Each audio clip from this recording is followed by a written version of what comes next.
Okay, hi. My computer crashed while I was recording this, and I found a way to repair the video. However, I'm pretty sure I'm trying another solution now, but I'm pretty sure that the solution is going to be this weird AI that is like me, like moving my head, and it's the audio. And then there's like a watermark that has to be there, I think. So that's that's what's going on with the first part of the video.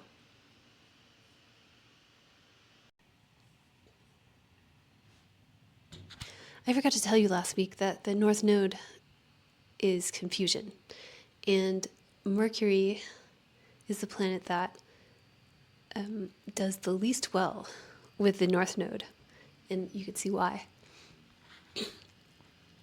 And there has been a lot of North Node recently.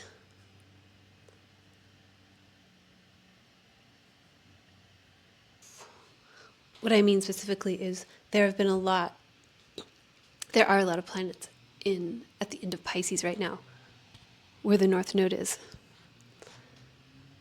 And so Monday,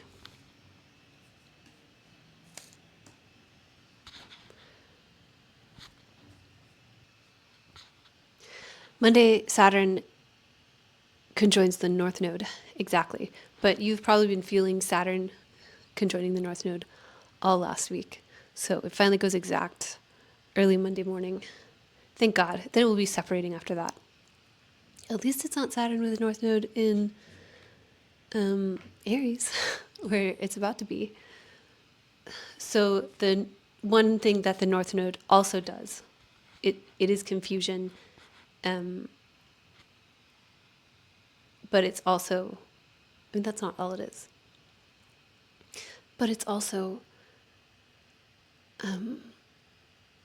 it makes good planets more good, and it makes bad planets more bad. So Saturn is considered the greater malefic, so it's more bad. So that's Monday. And it was probably, if Saturn's important for you, if the sign of Pisces is profected, many other things, possible reasons why that Saturn North Node thing could be important for you. If it was, you're probably feeling it last week. And you could go back and watch the end of last week's forecast. Other than that, on Monday, it's just the moon. It's like kind of deceiving. So it's just the moon applying to a trine with Jupiter. And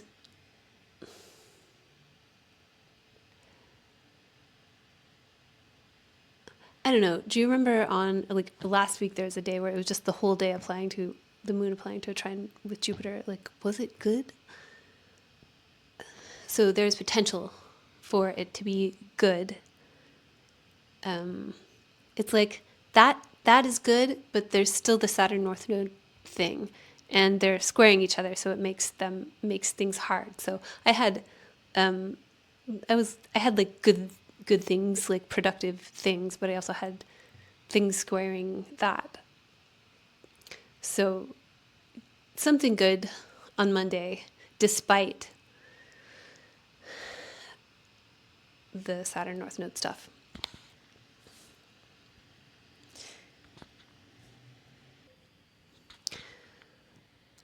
On Tuesday, most of the beginning of Tuesday is the moon in Aquarius with Pluto applying to a square with Uranus in Taurus. So more roughness.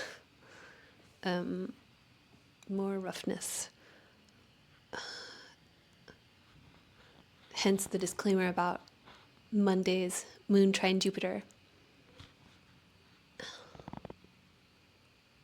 And you're here to know the future.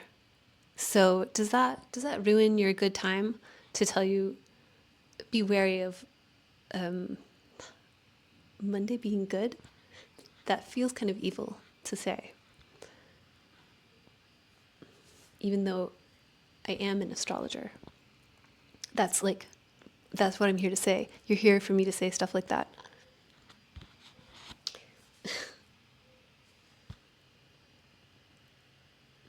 Anyway, back to Tuesday. So, and I'm really feeling there's like a lot of North Node happening right now as I'm recording this, and I'm just like, I can't think and talk at the same time. It's very challenging. So Tuesday, there's something jarring, and it's in the Pluto and Taurus parts of your life. And then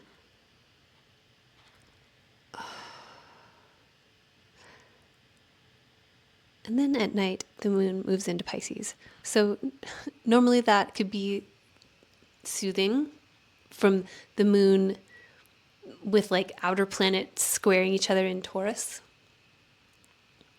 Squaring by sign. Pluto in Aquarius and Uranus in Taurus.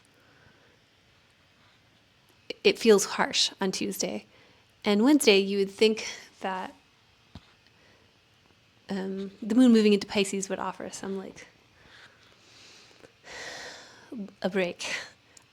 But this is where the Saturn North Node stuff is.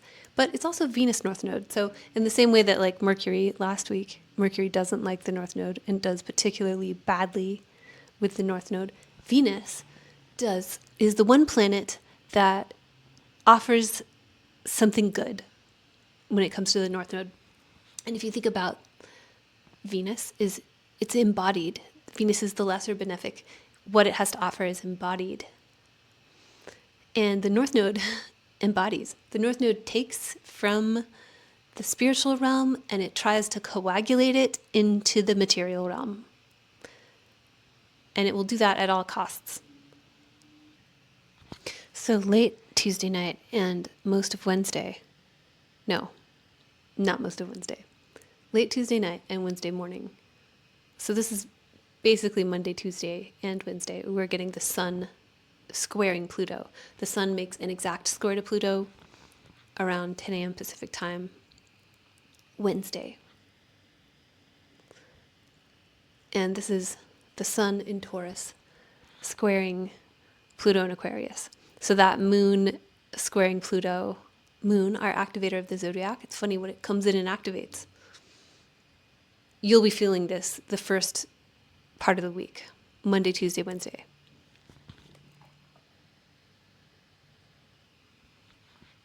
So this is the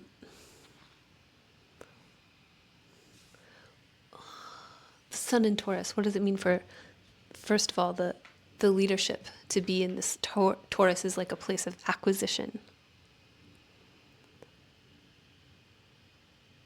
Squaring Pluto and Aquarius, the management, the collective, the infrastructure. So that looks rough. That's like the Taurus part of your chart being overwhelmed or dominated by these hidden agendas and undercurrents of secret control and great amounts of power. And that theme carries through this week because later we have the Mars-Pluto opposition. So it's a lot of squares this week, squares in fixed signs, so things that were things that you have been able to rely upon, worldviews or physical things, if it's Aquarius versus Taurus, are subject to change, or they're trying to be rocked. And so the one thing that keeps coming to mind about the sun squaring Pluto is Uranus is also in Taurus. So for now, the sun has this like access to this superhero energy that makes it even more willful. It makes it even more of a square, even though the sun is at the beginning of Taurus, Pluto's at the beginning of Aquarius, Uranus is at the end of Taurus. It's finishing its transit of Taurus. They're still co-present, and there is still this like vibe of the sun or the leadership or the core essence of ourselves being willful. And everything's entangled. So Wednesday night, 9 p.m. Pacific time, so later night if you're on the East Coast of North America, Venus conjoins the North Node. So it's complicated. There's a lot of like earthquaking stuff happening, and a lot of whatever Venus North Node is, like that's good. That's exalted Venus with the North Node, like cranked all the way up, freshly stationed, freshly cleansed. That's something. That's like Jesus coming back into the kingdom. So, but it's complicated. And Venus with the North Node rules this like Sun, Uranus, willful stuff. So Pluto's got its work cut out for it, even though Pluto is in the superior position. This actually feels like Clegane Bowl, kind of. I was thinking that when I was like collecting my thoughts on the Mars-Pluto opposition later this week. But as I concluded my thoughts to myself, I thought, I'm still going to say that it feels like Clegane Bowl, but I feel like there should be some Taurus energy in Clegane Bowl. And this, I think this is it. So this week, I think just the whole week is Clegane Bowl. It's like rampant beasts.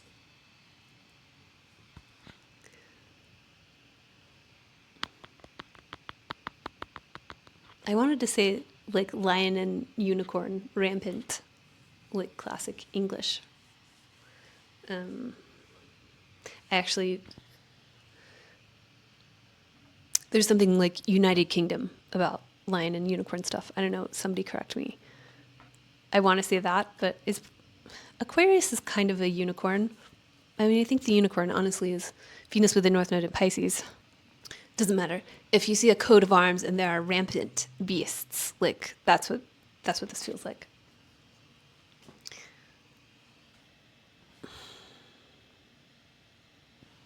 So Thursday, the moon is squaring Jupiter in the morning. So you might have also felt like late Wednesday night, more of that like triumphant buzzing energy, like feels optimistic, the wind at your sails, but there's like stuff at odds. It feels more at odds than the moon trine Jupiter on Monday, which had like odds, was surrounded by odds. And then most of the day is Venus applying to Saturn. So this has been a long time coming. It's something that has been a long time coming. I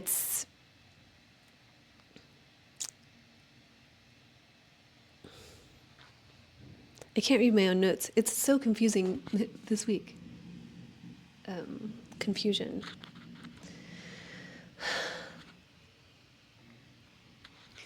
So when two planets join together, when two planets love each other, you get like a mixture of both those planets. And I would say that Venus has more pull here. So normally I would say if all things were equal, Venus is, if neither of these planets had any specific dignity, then all things would be equal. But I don't think all things are equal. I think that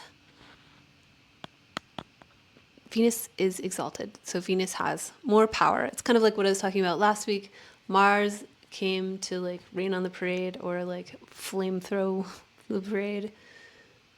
And Mars came with a flamethrower to mass.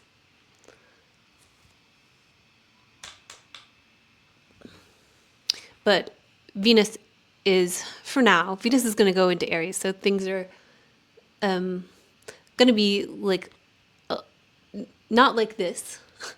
That's the one thing you can count on is change. So if you're having a bad time, things will not be like this. And there are good things that will not be exactly like this.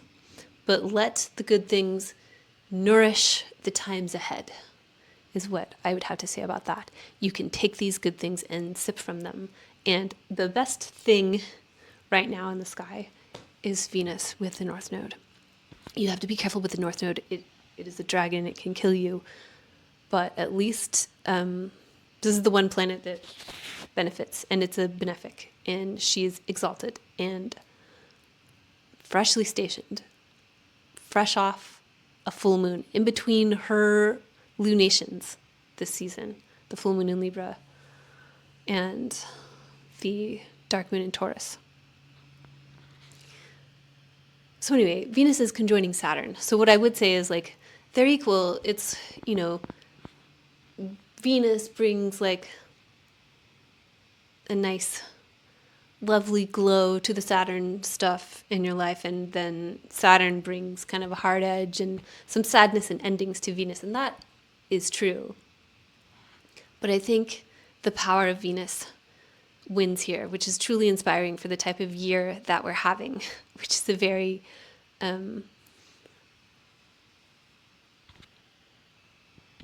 very full of change. So that's why I say take advantage of this goodness. Find all the ways that you can to bring it with you into, and I don't mean making talismans, but if you are curious about that, I am reading the Picatrix in my membership, but it's for entertainment only. That is a very dangerous book. And I don't make talismans, if you're wondering. I prefer to just time prayers. But what's going on in the Pisces part of your life? And what parts of your life does Venus rule in your chart? And what about those things in your life have developed in a way that you've got something going that you can take with you? Is it a practice? Is it something you're up to? Is it a new mindset? Whatever it is, it's related to the Venus parts of your life and the sign of Pisces. And also the Saturn parts of your life. So another thing this could be, this Venus-Saturn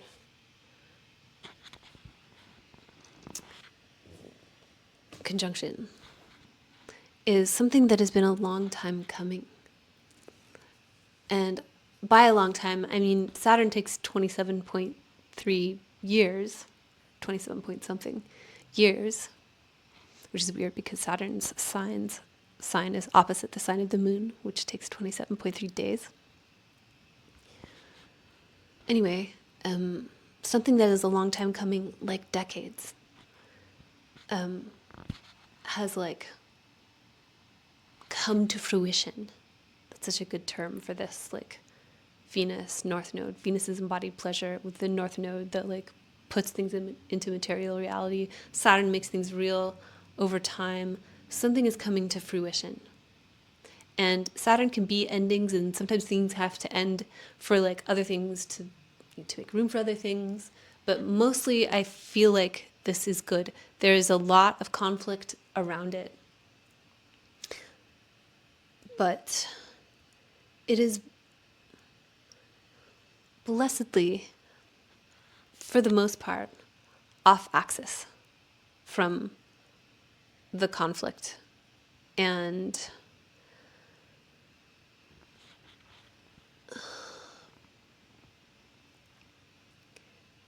so things can fuck shit up all around you, and you can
Okay, where was I? I think I was still talking about Thursday, and I don't think I got to any of the other stuff that's happening on Thursday. So the Venus-Saturn conjunction happens at 5 p.m. Pacific time. And then the moon sextiles Uranus in Taurus at 5:50 p.m. Pacific time. So we have this like major culminating energy. You've been feeling it for the past week or so. And then the moon gets a little zap from Uranus. So all day Thursday is like things headed towards completion. The moon is waning also because we have the dark moon at the end of this week. But all day Thursday is mostly this like culminating energy and then a zap.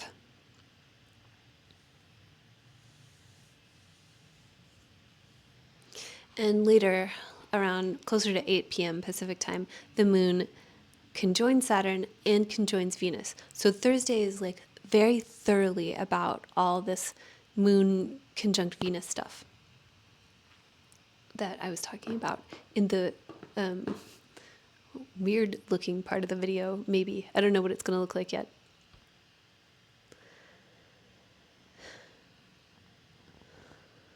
So then late Thursday night, the moon is void until it moves into Aries around 1 a.m.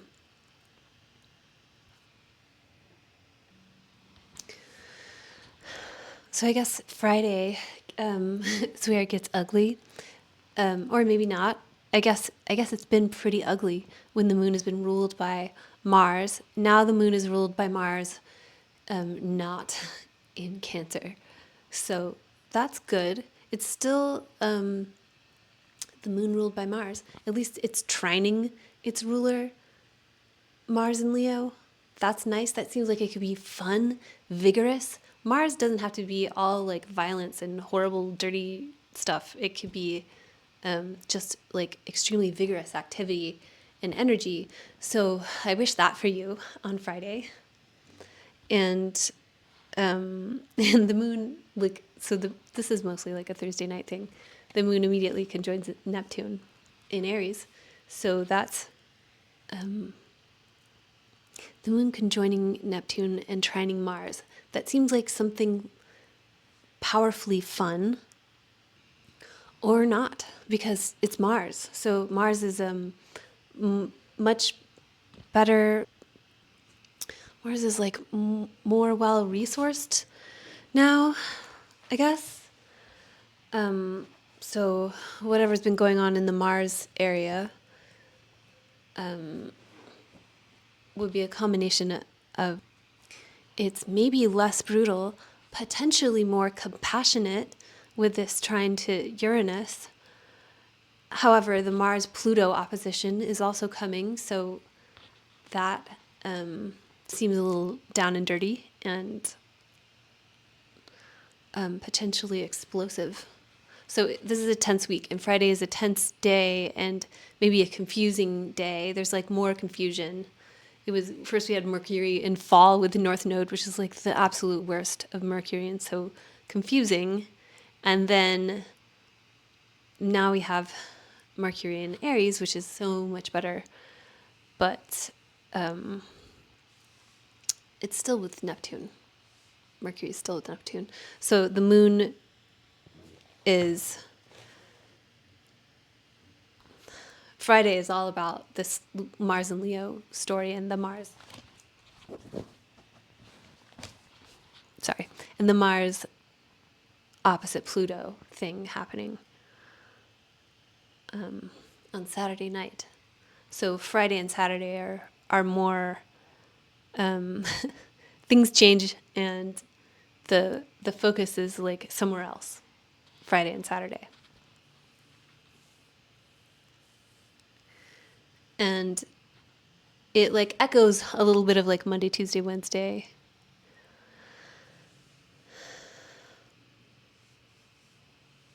And also the moon conjoins Mercury on Friday late in the afternoon. So what what is, especially if you're in a Mercury ruled year, Friday will be important, or if you're like Gemini or Virgo rising, or just have any like really important Gemini or Virgo placements. There are a number of reasons why Mercury would be really important for you right now, but if it is, then those parts of your life are kind of constellating around everything that's happening on Friday with the moon conjoining Neptune, trining Mars, sextiling Pluto. So yeah, the Mars-Pluto thing is activated. I'll talk about that in a minute. It's very like, whatever it is like coming to the surface. And Aries is, fire signs are about visibility. So there's more visibility with whatever the Mars story is, whatever the Mercury story is, and this Mars-Pluto thing that's been a long time coming.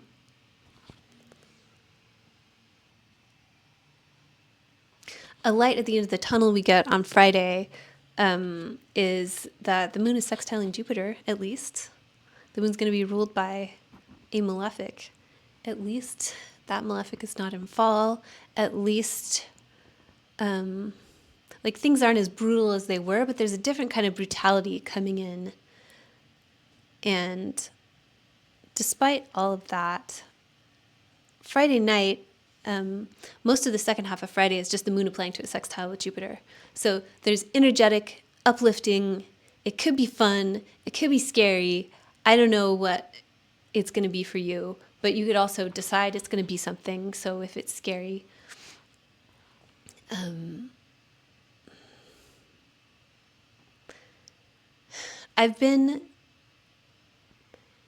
this applies to the Mars-Pluto thing too. I have a little, I keep getting spooked that I'm not recording or I'm going to lose this recording or something.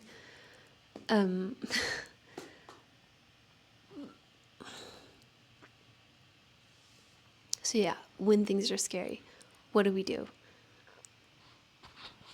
I'm doing this integrative healing training with my Reiki teacher, who is not just a Reiki teacher. She's an acupuncturist and a very talented healer. And I'm doing this integrative healing training that's mostly it's like a breathwork training, and then it has, it's very like informed by Chinese medicine, which is just everything I want to know about, everything I want to be immersed in.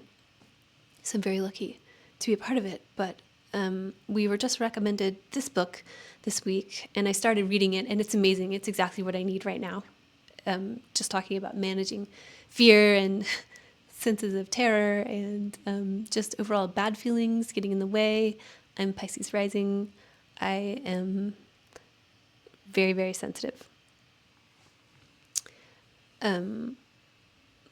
So when bad feelings enter my sphere, it's really easy for me to drown in them.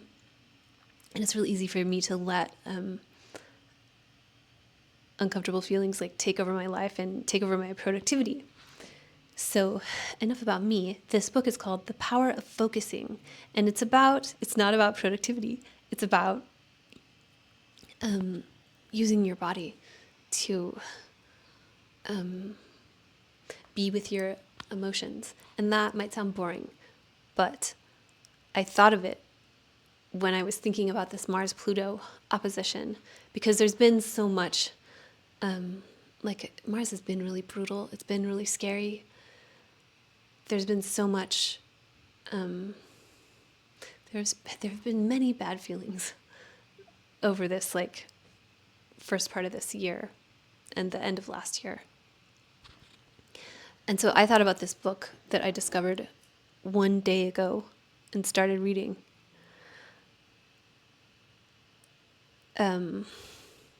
What they mean by focusing is really being with your emotions. So I'm not going to explain the whole book, but you can check it out if you want.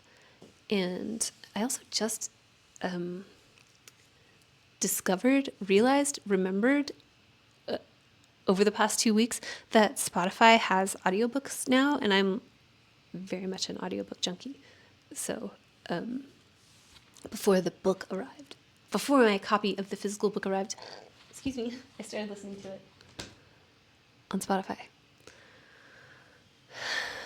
And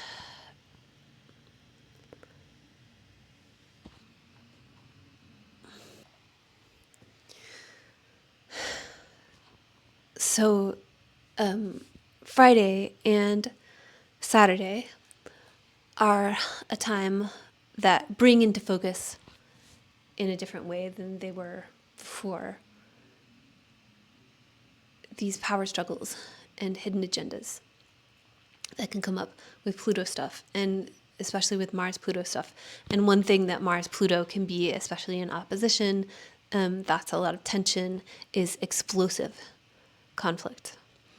And this is one reason why I thought of The Power of Focusing as a book.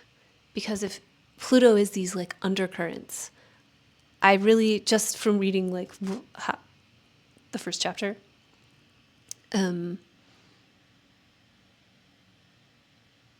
there's something you're really, I mean, it's very like a moon, it's very lunar to ask your body about emotions and be with them.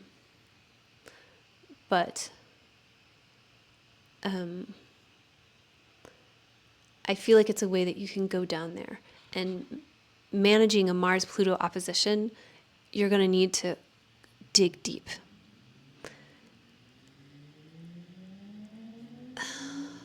So I think that could be really helpful.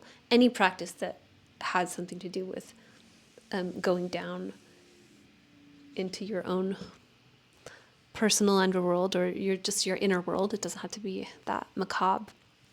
Things like self-hypnosis, or just meditation, or any somatic practice. I've been super into breathwork lately. I made a reel about it that became very popular for good reason, because it's amazing information. And I think all these tools can help us. Now, it's really easy. It's a fire and air opposition of Mars and Pluto. That could be very like Vata, if you know the Ayurvedic, the doshas.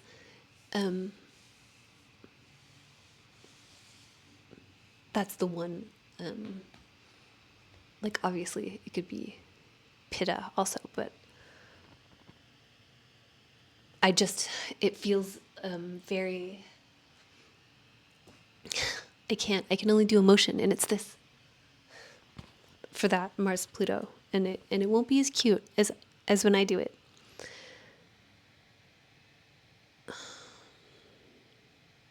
So I think I bring up this book that I'm recently super into as of one day ago for this Mars Pluto thing, because you have an opportunity.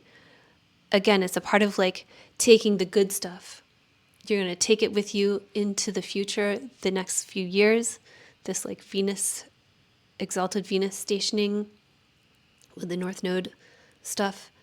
And you're also going to take it with you. You're going to practice taking it with you into this week. You're going to take it into Friday and Saturday. Because something else that Mars Pluto can offer us is like a very like powerful access to our power drive. So where do you want to drive that thing? And how do you access the gas pedal? And this is like, it could be your ego or an egoic person. Maybe someone charismatic, but in a like a heavy-handed way. Up against the collective, and up against, there is this like deep transformative power. Like I know that's a very rinsed term for what Pluto does. But if we want to frame this in a positive way, there's a lot of power coming at us this week. And it's really easy to get like, I mean, I used to like to go into the ocean and just like let the waves knock me around, like completely give up and like tumbling like backwards in the ocean, which is so dangerous. But it's like that, but no water, like something else. But it is like, if we want to access it positively, there's something about like the raw power of our spirit. And how is that? Like, Mars is intemperate heat, so it's a lot. Versus the collective, which is managed. And we, like, collectives manage themselves. It's like the that dream of like collective governance in decentralization, even though I wrote a pretty, I feel, a very succinct explanation of all of that stuff, Web3 stuff, in my membership that I'm doing. That is, it has like curated posts. So what I was getting at, though, with saying that is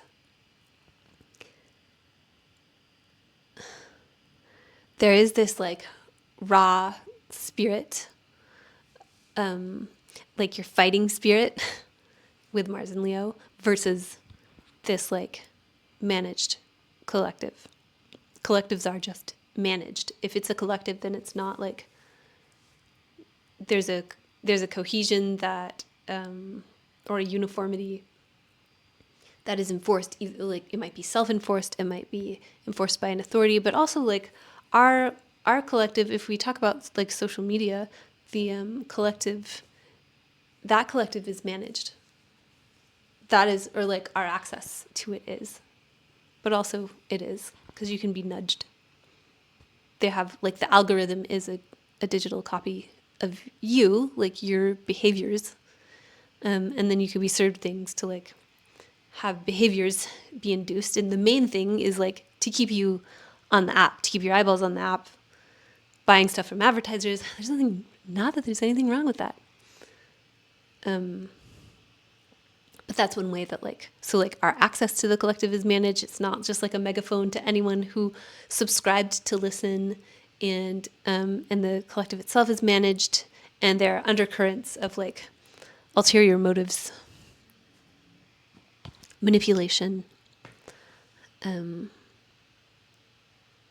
all of that, like in contrast with like creative spikes, creativity, sexuality, maybe, with a Mars-Pluto thing.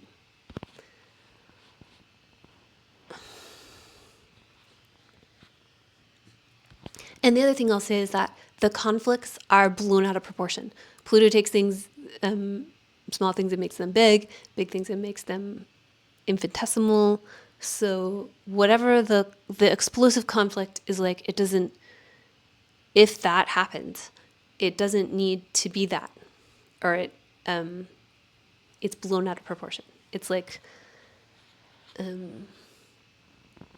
bigger than it needs to be, probably bigger than the actual issue. It's just about the fighting, because there's so much power. These planets, when they like clash, it's a lot. And that could be a part of the, like, Pluto is like manipulation, that's like disguised as something else. So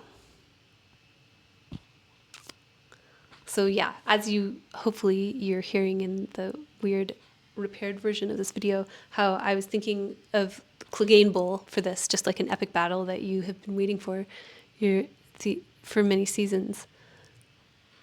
But I think maybe that was also more the Sun in Taurus squaring Pluto in Aquarius, and then this is something else. This is like,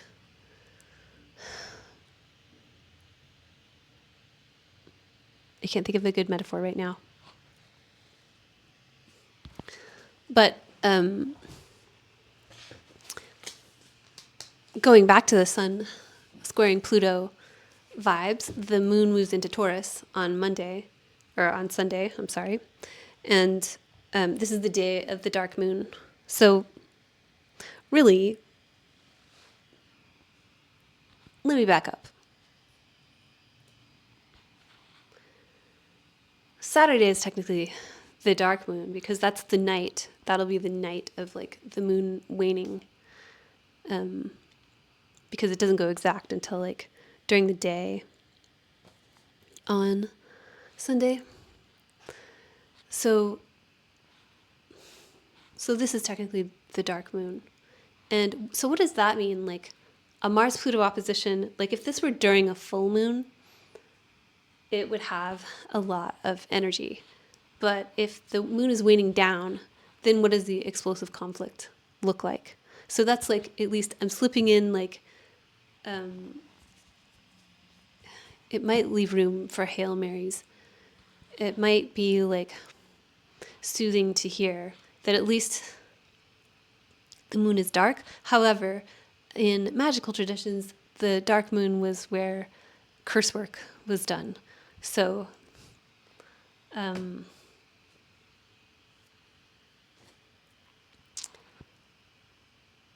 thinking about endings in that way.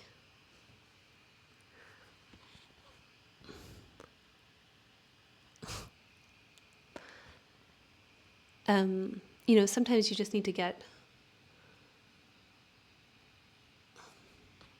This is good energy for like allowing something to get out of the way. And with Mars Pluto, maybe you need to get out of your own way.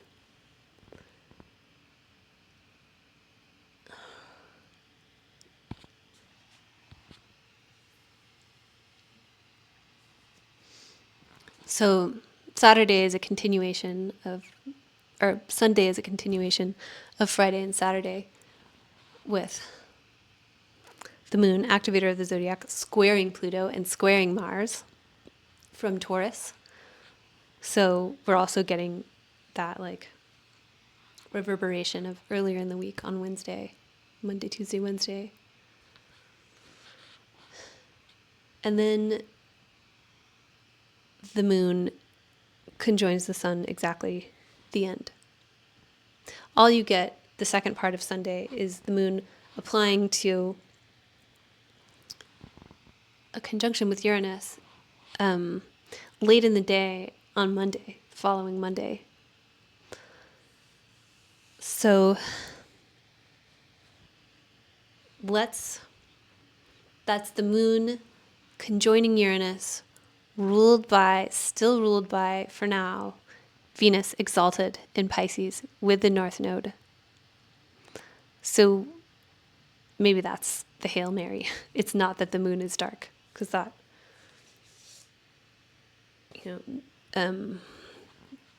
that could go either way.